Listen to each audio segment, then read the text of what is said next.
training webinar. Oops. Sorry. This is going to be a quick webinar. It's just our Qlink training webinar. So we're going to go over our Qlink system, and then if you guys have any questions, you can feel free to type them in the questions box, and I will answer them as we go along. All right, so what is a Qlink? The Qlink is our coupled shade solution. What it is you are having multiple panels, and it is all with one motor. So pretty much what you do is you have your first panel that has the motor in it. If you have inner panels, those are simply just tubes, and then the last panel will have your springs in it. So overall, this is allowing you to control or to basically motorize and have a cost-saving effort to put shades over a large span of windows, but not having to pay as much for it because you're only paying for one motor. So what happens is your motorized shade is priced at the Q Advanced motorized pricing, and then your inner shades and your sprung shade will be at Q Basic pricing. So that's a really big difference in price from the Q Advanced pricing to the Q Basic pricing. And then the couplers are $25 a piece. So regarding the specs, if you are doing a battery system, you do have the option to do either battery or low voltage.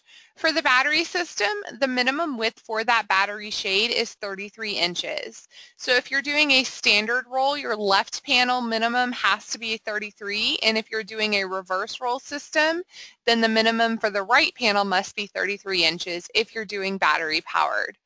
The reason is that we have to be able to fit our 8 battery motor into that panel so that it can control the large span of panels that it's doing. That's how we're able to do one motor within the system. It's still using the same counterbalance, but we have to be able to put the biggest battery motor in there.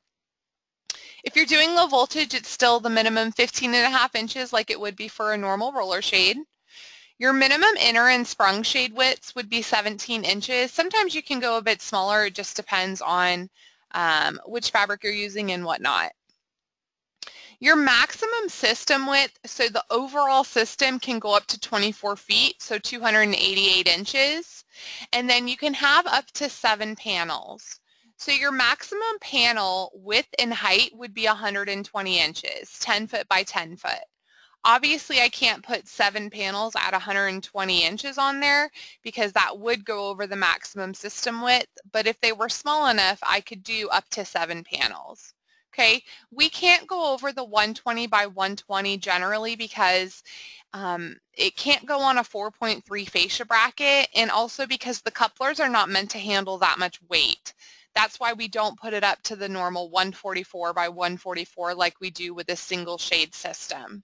So it's very important to know that 120 by 120 is the maximum width and height for a panel. And then you can't go over the 288 inches for your overall system width. Again, we do offer battery powered and low voltage, and it is also available with fascia. On the very ends of the system, you have your normal brackets, whichever ones you're using, either universal or fascia. And then the light gaps at the very end of the system on the left panel and on the right panel is still going to be the normal 1/2 inch side gaps. And then in between the panels where you have the coupler brackets, the light gap's going to be about 1 1/8. You have the same 1/2 inch on each panel, and then the coupler itself adds an additional 1/8 of an inch. If you're mounting into a pocket, we really don't recommend mounting more than 2 panels into a pocket system. It makes for a very difficult installation, and you always want to make sure that you have enough room. I recommend at least 6 by 6 for a pocket width if you're doing that, but the minimum that you need to have is 5 inches by 4.5 inches. You just want to make sure that you have enough room to be able to get your hands up there and put everything on there, because it does make for a very, very difficult installation. The normal brackets will come in any of our 5 standard colors. However, the coupler brackets in between the panels only come in white and black. So some of the advantages of the Qlink system, it still has the same features and platforms as our normal battery-powered or low-voltage roller shades.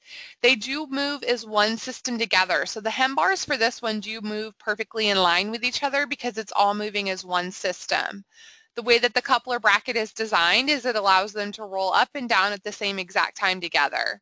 So also if you only tug on one of the panels, then they will all move together.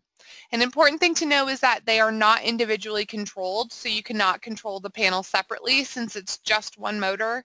They are moving as one piece together. We do have the same counterbalance technology, so what this is helping us do is to control the larger shade bands while still being able to maintain the up to 3-year battery life with them.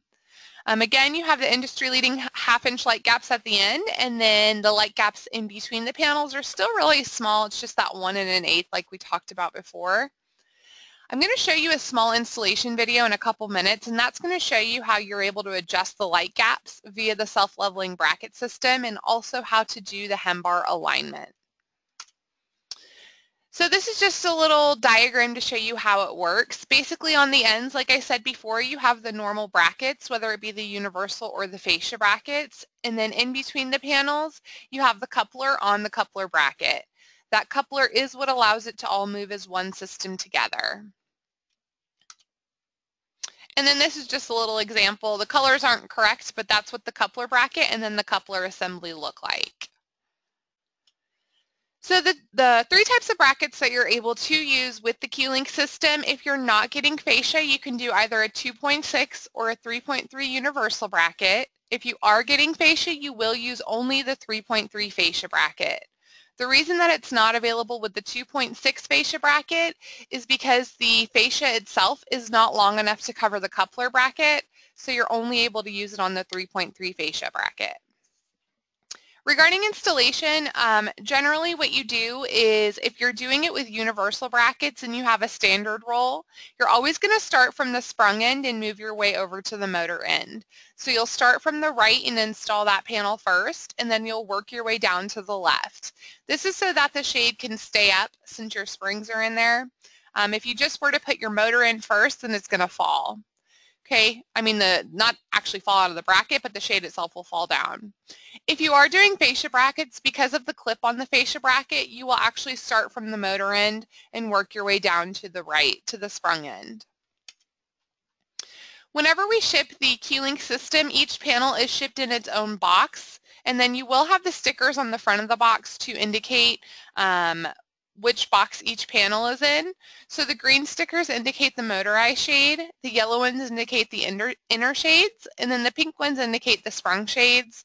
There's also a little white sticker on the front of the box that will tell you which line item it is that is in each box. So if you have multiple Qlink systems, you're able to decipher it that way. We just always want to push the importance of safety, so always make sure that you are using the safety strap after your installation when you get the shades both on the coupler bracket. You'll have the safety strap, you just want to make sure to put that over the coupler. So if you are doing if you're doing a Qlink system and the system is 144 inches or smaller, you're able to only put one piece of fascia over the entire system. However, if you are doing a system that is over 144 inches, you will get what we call our fascia coupler bracket, and you will have an individual piece of fascia over each panel. I don't have the picture of the fascia bracket on here, the fascia coupler bracket. That's an example of a top mount coupler bracket. But the fascia coupler bracket allows you to basically attach 2 pieces of fascia to it where they will meet each other. You will still be able to see where they meet each other. It doesn't blend in, unfortunately, but it still gives a pretty uniform look. But that is allowing you to be able to put fascia on a system that goes over our maximum 144-inch width for a single piece of fascia. It is only a back mount or a top mount application, and it's very important that when you're ordering that you specify if you need a top mount or a back mount. If you see in this picture down here, this additional top piece is added on if you need a top mount. So if you don't specify that it's top mount, you're just getting the coupler bracket without that top mount piece on there. And you do have the ability to do a reverse roll system. If you are doing a system that goes over the 144 inches and you're wanting fascia, meaning that you have to use the fascia coupler brackets, you do not have the ability to do reverse roll because the fascia coupler bracket does not accommodate reverse roll. This is an example of the order form, but I'm actually going to pull up a the newer version of our order form just so you guys can see what it looks like. So give me 1 second to pull it up here for you. This is available in either Excel or PDF format, just so you guys know. So this is what the new order form looks like. If you'll see, and I'm going to scroll in a little here. In the top, you're going to put your dealer name and your number, the side mark or the PO for the order, your contact email for the confirmation. Let us know if this is a new job or if it's going on to a job that you already have. The reason is if you don't specify that you're wanting Zigbee, then what we do is we are quoting everything out as a new Gen 3, which is the FM shades. They are the same price point as our Gen 2, which were the AM shades that we were selling. That was all that we had before January 18th when we released our new products. So the Qlink is offered in the Gen 3 FM, the Zigbee battery, and then the QIS hardwired shades. So you need to make sure that you're specifying which one you need it to be. Again, if it's not going on to a previously existing job and you're not getting the Zigbee battery or hardwired, we will quote it out as the Gen 3 FM shades. So you're going to put whichever one of those it is. You're going to say, is it battery powered or low voltage? Low voltage is only an option for a Gen 2 or a Gen 3. Hardwired is for Zigbee, and then if it's a manual. Okay, you actually can't do a Qlink as a manual, so I'm not sure why they have that option here. They just copied it over from the normal order form. You're going to put the fabric name and the fabric number. Your overall width is the sum of your panels. It's very important to know that. I've had people who have given me a width and it was like 2 inches more than their panels. Okay, so you have to make sure that the overall width is the sum of your panels. The height, again, this cannot go over 120 inches. You're going to put your left panel width, so whichever shade is on your left window, you're going to put there. If you have any inner shades, you will fill those out. And then your right panel, which is the panel with the springs, that's going to be that width right there. So you're going to say, is it an inside or an outside mount? Okay, I do have a question. Panel. So the panels is basically with the Qmotion system. With the Qlink, what you're doing is you're just putting individual panels, but they're all connected through the coupler brackets, if that makes sense. So they're, I guess you could say shade width, but they're called panels because it's all one shade together, but you have individual panels that are all connected together. Does that make sense? Okay, cool. All right, inside or outside mount, if you want a standard or a reverse roll. Top or back mount, remember this is very important because we add the additional piece onto that coupler bracket for top mount. If you want a painted or a fabric wrapped bottom bar. Pocket install, yes or no. And then if you want fascia, you're just going to put the fascia finish here. You could put W for white, SI for silver, SA for sand, yada yada. Side channels or sill angle, so you would put side channel, sill angle, or both, and then the room location. Now, depending on whichever common protocol you chose, you're going to fill out the accessories panel down here. So if you got the QIS hardwired or the Zigbee, you'll need to fill this column out. Gen 2 accessories, again, those are only if it's going on to a previously existing job. And then the Gen 3, which are our FM. Okay, so it's very simple. Now the last thing I'm going to show you really quickly is just the Qlink install video. This is available on our website, but I just like to show it. It's a little out of date because our brackets are not the same, but it's just kind of a good way to show you how to do the installation process. So I'm going to show that to you right now.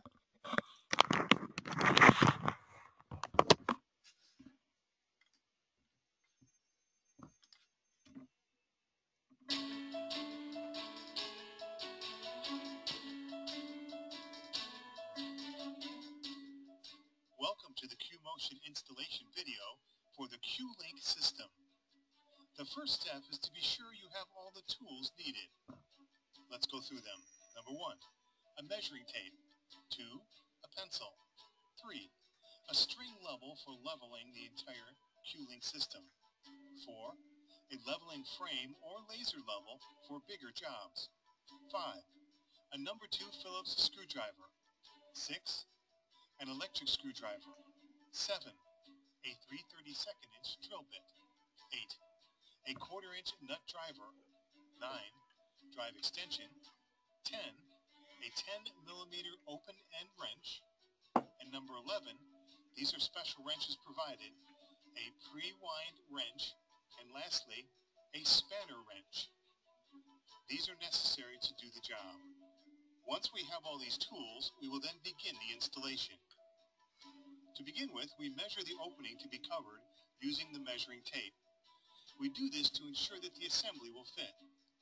To do this, we will add up the total width of all the shades together, and if the opening is slightly larger, divide the difference between the opening and the total overall shade width by 2.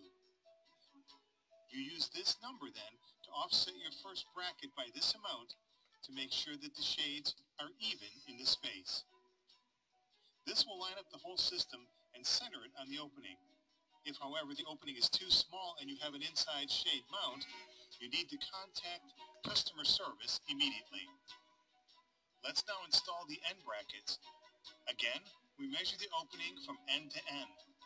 The center measurement is equal to the opening divided by 2. Now, use this number to find and mark the center of the opening. Once this is marked, let's add up all the shade packages to confirm the width of our entire opening. There should be a confirmation sheet with the shades themselves. Now divide the overall width by 2, and then measure that distance from the center mark of your opening that you've already put up. This is where the outside edge of each bracket will be placed. Not the inside edge, but the outside edge. Next, temporarily place each bracket at the proper position and mark the screw slots. Now, pre-drill the marked slots using the 3/32 inch drill bit, and be sure that the screw will go into some sort of structure that can support the shade. If you do not have that sort of structure in the wall, use the appropriate wall anchors. Now mount the brackets using the supplied screws.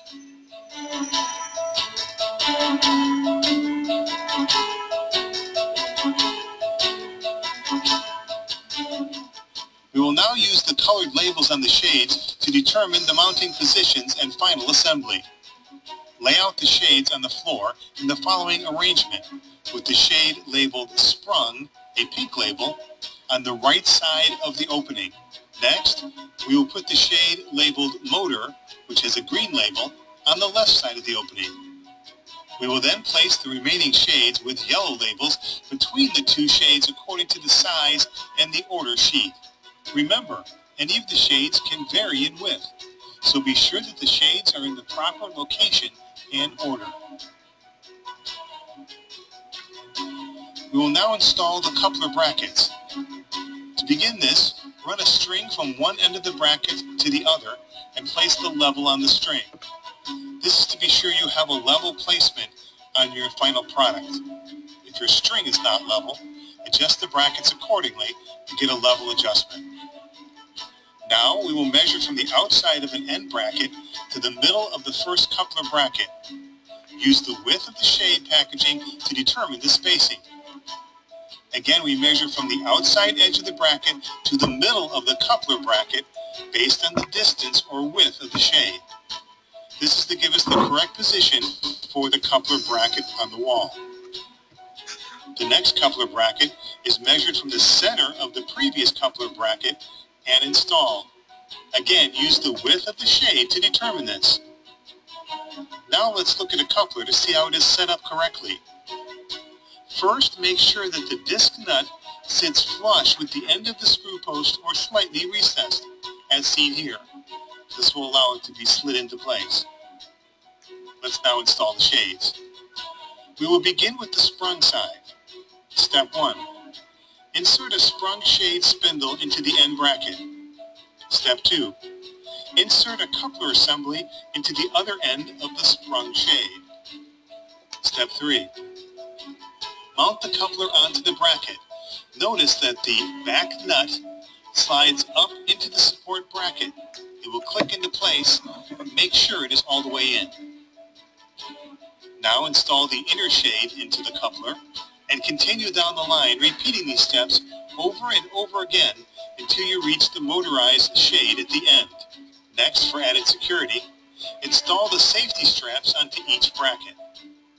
Finally, we will install the motorized shade in the end and secure the last coupler bracket. You have now installed the shades correctly and they are on the wall. Let's now adjust the hem bars on each shade to line them up. Always start on the sprung side to do this, and always use clean gloves or plastic from the shades to keep the shades clean. Now hold one shade in the right hand and the other in the left and adjust as needed to get the hem bars even. Usually you will adjust the left one up or down. You will then use the spanner wrench to tighten up these locking rings. Next, you'll move on down the line and get all your Qlink shades adjusted, adjusting the hem bars as needed. If the distances between your shades are not perfectly parallel, as you can see here, you can adjust for this. To do this, use a 3/8 inch or 10 millimeter wrench and adjust the bottom screw on the coupler assembly up or down no more than 2.5 turns. The couplers are set at the midpoint at the factory, and you can adjust in either direction in the field. Turning left will adjust the coupler downwards, opening the bottom gap a little. Turning right raises it, closing up the bottom of the shade.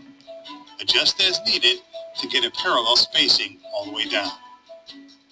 Also, if your shade does not go all the way up, you will use the pre-wind on the motorized end to slip in and then turn the nut about 1/2 turn in the opposite direction of the shade. Then place it back into the spindle, keeping the wrench on it all the way. This will tighten up the spring and raise your shade to the top. Let's now program the shades. Your shade has factory preset positions already in it. However, we must activate the shade and set the new position. Okay, we're not going to go over the programming part of it because it's going to be different with our new systems. So that pretty much concludes the trainings. Do you guys have any questions?